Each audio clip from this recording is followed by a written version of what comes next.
Assalamualaikum semuanya. Sebelumnya saya ucapkan terima kasih karena masih terus mengikuti cerita bergambar di channel ini. Dan untuk kawan-kawan yang belum subscribe ke channel ini, dukung saya ya. Klik tombol subscribe dan klik logo lonceng untuk bisa berlangganan gratis di video cerita bergambar selanjutnya. Oke, sebagai imbalannya kali ini saya akan coba menggambar sekaligus bercerita tentang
Setelah Indonesia merdeka, tantangan baru kembali muncul.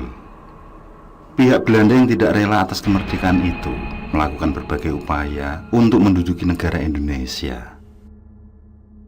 Dengan didampingi sekutu, mereka kembali datang dengan tujuan merebut wilayah negara kesatuan Republik Indonesia. Hal itu tidak serta-merta membuat rakyat Indonesia berdiam diri.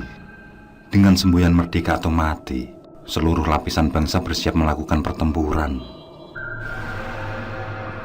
Bukan hanya dengan cara kekerasan itu saja, bermacam perundingan juga dilakukan demi diakuinya kemerdekaan Republik Indonesia.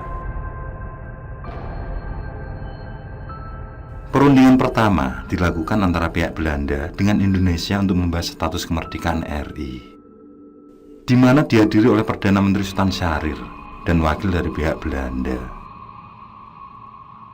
Sementara sebagai pihak penengah adalah negara Inggris. Namun di perundingan awal ini tidaklah membuahkan hasil. Kedua pihak tidak mau mengalah dengan pendapatnya.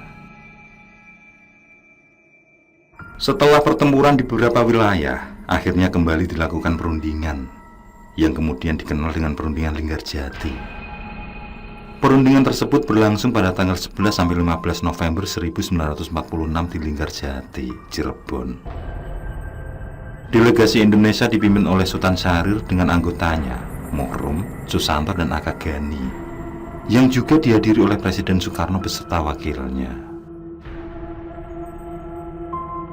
Dalam perundingan ini menghasilkan banyak poin, tapi ada 5 poin inti yang menjadi isi pokok perundingan tersebut. Dan bagi sebagian besar rakyat Indonesia, perjanjian ini sangatlah merugikan bangsa. Terutama di poin ke-1, yang menyatakan bahwa Belanda mengakui kekuasaan de facto pemerintahan RI atas Jawa, Madura, dan Sumatera. Yang sangat jelas hal itu mempersempit kekuasaan bangsa. Setelah penandatanganan perjanjian pada tanggal 25 Maret 1947, pihak Belanda yang seharusnya diuntungkan justru melanggar perjanjian tersebut.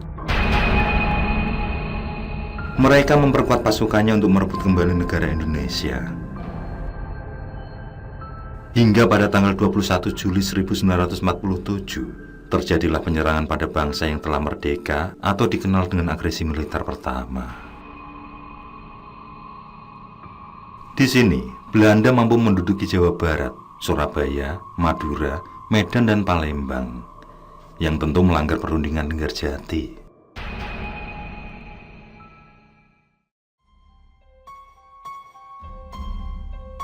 Gejolak perlawanan rakyat terjadi hampir di seluruh wilayah RI, termasuk di Sumatera Timur yang meliputi Batang Serangan, Langkat.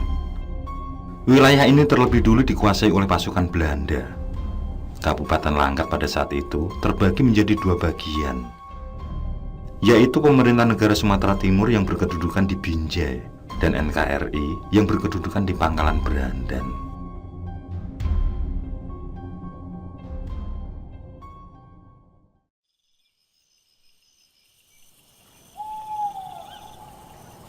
Malam itu, terlihat 3 sosok pria memasuki markas Belanda di Batang Serangan. Dengan mengendap mereka mencari celah untuk merebut dan menguasai gudang senjata. Tanpa diduga salah satu dari mereka kepergok. Dengan berani, dia menebaskan pedang hingga pasukan Belanda itu tewas. Namun hal itu membuat suasana gaduh di malam itu, hingga datanglah beberapa pasukan untuk menangkapnya. Dengan gagah berani ketiga ksatria itu melakukan perlawanan. Namun sayang, 2 di antaranya gugur. Sedangkan yang seorang terus-terusan menyerang dengan membabi buta. Tidak ada peluru maupun senjata tajam yang mampu melukainya. Beberapa saat kemudian datanglah bala pasukan yang akhirnya mampu memukul mundur Belanda. Markas pun berpindah tangan.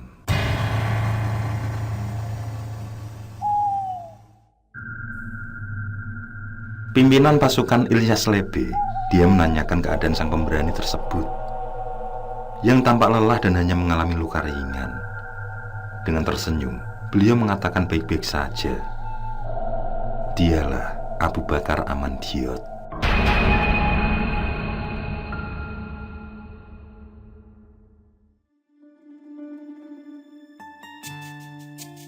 Lelaki pemberani itu terlahir di Tenama, Kecamatan Linge Isak, tahun 1900.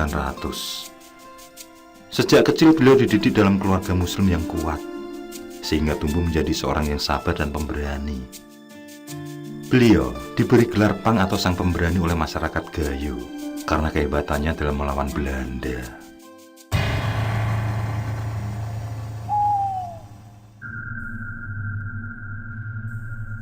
Awal September 1945, di saat itulah berita proklamasi sampai ke Takengon, Aceh Tengah. Namun firasat Amandimot tentang peperangan yang bakal terjadi kembali membawanya ikut bergabung ke dalam pasukan Laskar Barisan Berani Mati yang dipimpin Ilyas Lebe dan M. Saleh Adri. Sebelumnya beliau mengikuti latihan kemiliteran yang diselenggarakan oleh Dewan Pejuang Rakyat di Takengon yang dipimpin oleh Mode. Pelatihnya adalah Natarudin, Komandan Kompi 16 Tentara Republik Indonesia.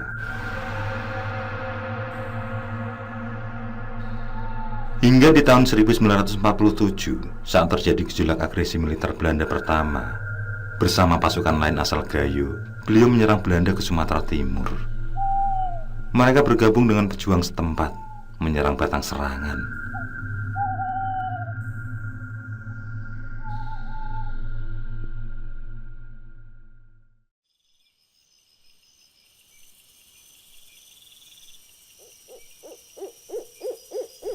Dan malam ini menyusup rumah sakit umum Batang Serangan yang dijadikan markas Belanda, yang pada akhirnya mampu dikuasai.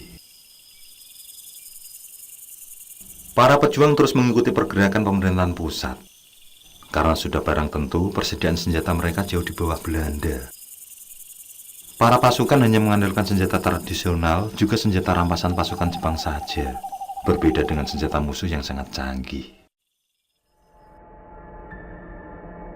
Di sela pertempuran gerilya pada tanggal 30 Juli 1947, India dan Australia mengajukan permintaan resmi, yaitu supaya masalah Indonesia dan Belanda dimasukkan ke dalam pembahasan Dewan Keamanan PBB. Dan usulan itu diterima dengan baik. Dewan Keamanan PBB membentuk jasa baik untuk menyelesaikan pertikaian Belanda Indonesia yang dikenal dengan KTN atau Komisi Tiga Negara, yaitu Australia mewakili Indonesia, Belgia mewakili Belanda, dan Amerika sebagai penengah. Disinilah kembali terjadi perundingan yang pada tanggal 8 Desember 1947 yang diadakan di geladak kapal Renville milik Amerika Serikat, yang selanjutnya dikenal dengan Perjanjian Renville. Dan disepakati 3 poin di dalamnya. Poin pertama, persetujuan gencatan senjata yang antara lain diterimanya garis demarkasi Van Mook. Poin kedua, kesediaan kedua pihak untuk menyelesaikan pertikaian dengan cara damai. Dan yang terakhir, kedaulatan Indonesia yang berada di tangan Belanda selama masa peralihan sampai penyerahan kedaulatan. Namun justru perjanjian ini semakin memperkuat kedudukan Belanda di Indonesia. wilayah Republik semakin sempit karena garis demarkasi Van Mook yang hanya meliputi Jogja dan Jawa Timur.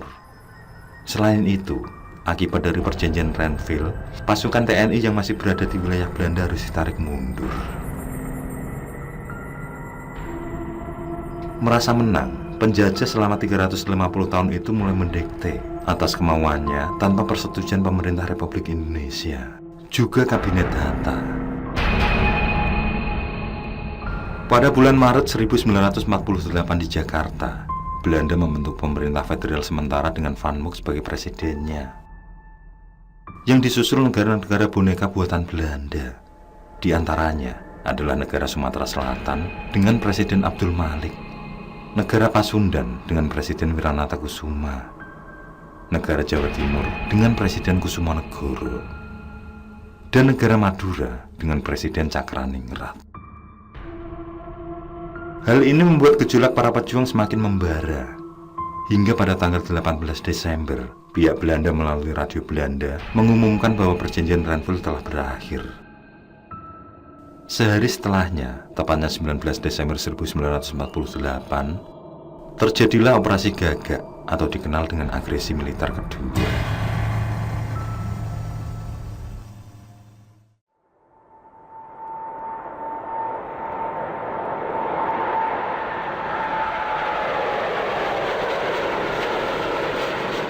Serangan diawali dengan penerjunan pasukan payung di Pangkalan Maguwo.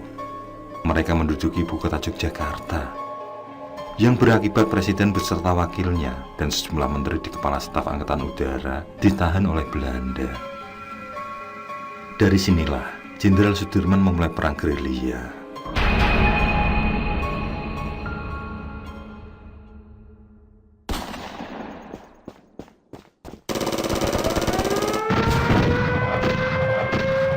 Perlawanan terus menggema di seluruh Indonesia.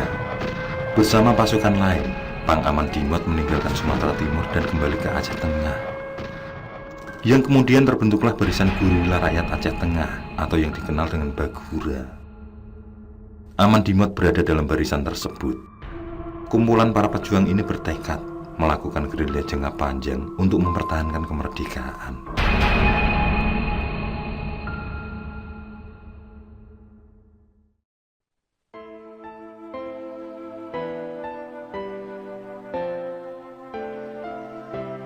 Pang Aman Dimot memandangi sang istri yang tampak cemas. Dengan air mata bahagia, dia meluapkan rasa rindunya. Begitupun sang anak. Mereka saling memeluk menumpahkan rasa rindu. Betapa doa itu masih terkabul. Tuhan menunjukkan kuasanya dengan mempertemukan kembali mereka.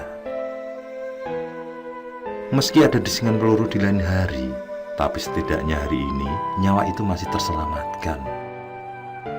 Itulah pejuang sejati, merelakan kebahagiaan mereka demi tercapainya kesejahteraan umum. Yang terpenting adalah mempertahankan kemerdekaan hingga tetes darah terakhir. Kalaupun itu terjadi, Tuhan sudah menyiapkan surga bagi para syahid.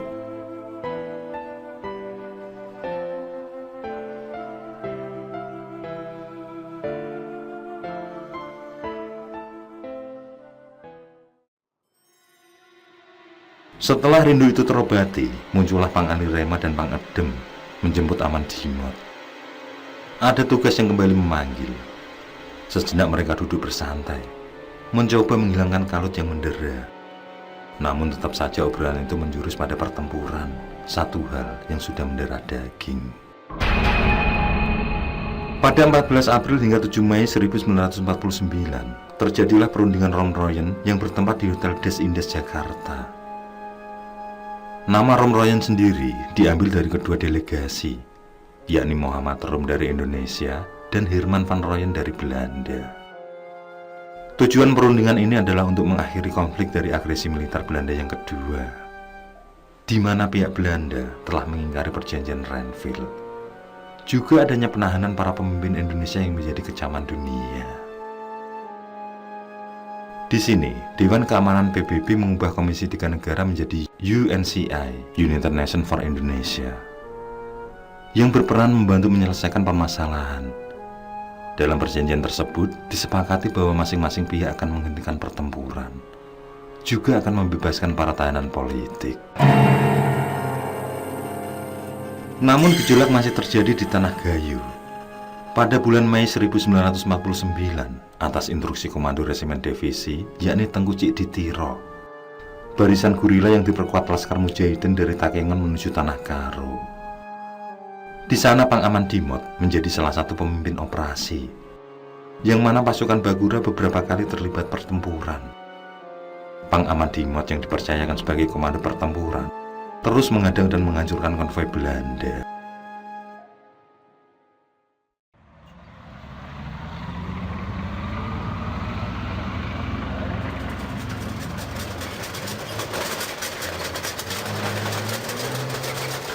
Hari itu pasukan Belanda sedang menuju Tiga Binanga.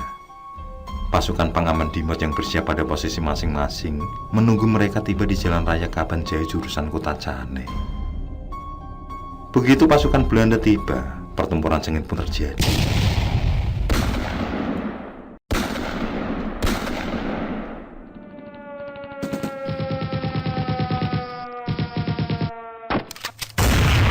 Pertempuran yang cukup lama itu memakan banyak korban dari kedua belah pihak, yang akhirnya mampu menghantam mundur pasukan Belanda. Di saat pasukan mengurus para pejuang yang terluka maupun yang gugur ke rumah sakit Kaban Jahe, tanpa diduga kembali bermunculan pasukan Belanda. Kali ini bala bantuan tersebut lebih banyak lagi. Komandan Bagura, Tengku Ilyas, berteriak keras menyuruh pasukan mundur. Begitupun Pang Aman Dimot. Beliau menyuruh anak buahnya agar mundur.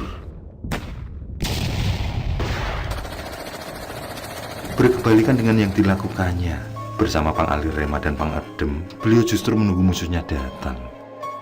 Mereka bertiga ikut terbaring bersama mayat yang bergelimpangan, sehingga pihak Belanda menganggap kalau mereka sudah tewas. Dan ketika pasukan Belanda meneliti mayat-mayat tersebut, dengan cepat mereka bertiga bangkit dan melakukan perlawanan. Ditebaskannya pedang mereka hingga membunuh banyak pasukan Belanda. Namun hanya Pang Aman Dimot yang masih berdiri tegak. Kedua kawannya telah roboh bersimbah darah. Tidak ada peluru maupun senjata tajam yang mampu menembus kulitnya.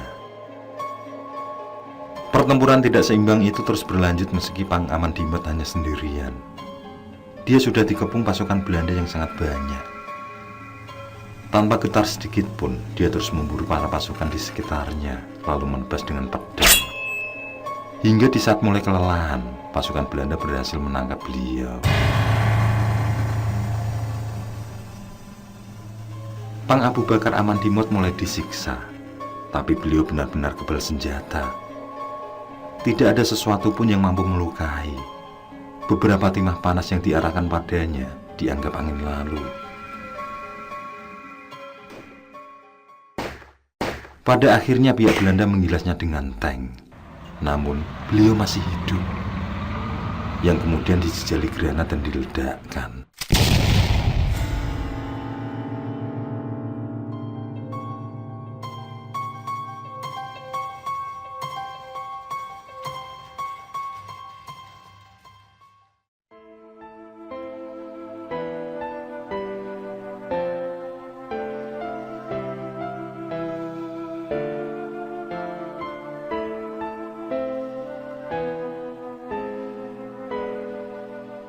Gugurlah seorang pejuang di tanggal 30 Juli 1949 di Raja Merai Sukarame Karo.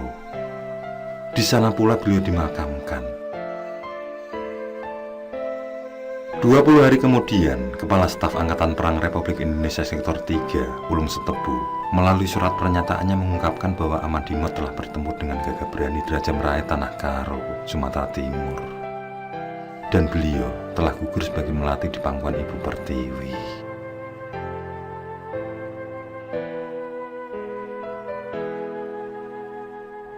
Padahal pertempuran tersebut merupakan pertempuran terakhir sebelum diserahkannya Republik Indonesia secara utuh. Yang di tanggal 22 Juni 1949, dua delegasi Indonesia dan Belanda, yakni Romroyen, kembali bertemu. Yang kemudian terjadi kesepakatan bahwa Indonesia akan dikembalikan tanpa syarat. Akhirnya, terjadilah konferensi meja bundar pada tanggal 23 Agustus 1949 yang bertujuan mengakhiri konflik antara Indonesia dan Belanda serta menjadikan Republik Indonesia sebagai negara yang berdaulat. Kesepakatan itu pun terjadi, yang kemudian di tanggal 29 Oktober 1949 terjadi pengesahan dan penyerahan piagam. Pertemuan dilanjut di tanggal 6-16 Desember 1949, di mana terjadi pembahasan tentang konferensi meja bundar, yang kemudian terjadilah voting di sana, dan akhirnya Indonesia menjadi negara yang merdeka. Pada tanggal 27 Desember ditandatanganilah penyerahan kedaulatan RI, yang sehari setelahnya ibu kota dipindahkan dari Yogyakarta ke Jakarta.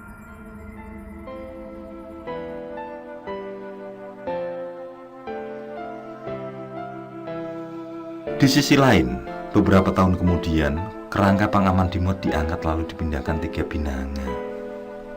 Selanjutnya dimakamkan di Taman Makam Pahlawan Kabanjahe, bersanding dengan para pahlawan nasional. Untuk mengenangnya, dibangunlah Tugu Amandimot. Tugu berwarna-warni itu berdiri kokoh di tengah pusat kota Takengon. Namun sayang, tugu tersebut tidaklah terawat dengan baik.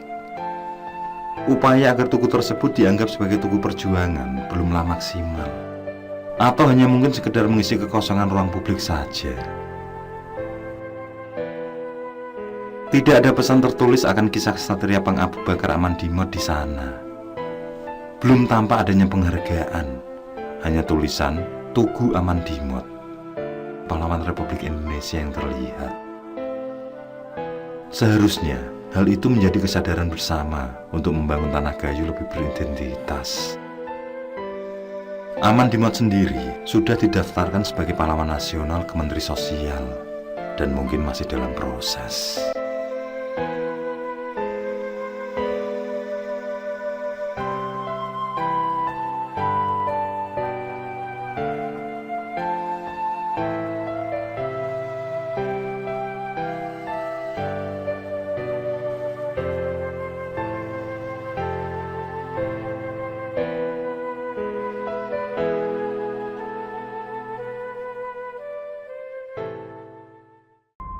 Oke, saya kira cukup cerita kali ini.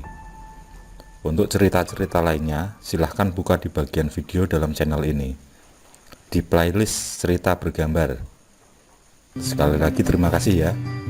Jangan lupa like, komen, share juga boleh. Dan untuk yang belum subscribe, langsung klik tombol subscribe. Semangat berkarya. Akhirul kalam, wassalamualaikum warahmatullahi wabarakatuh.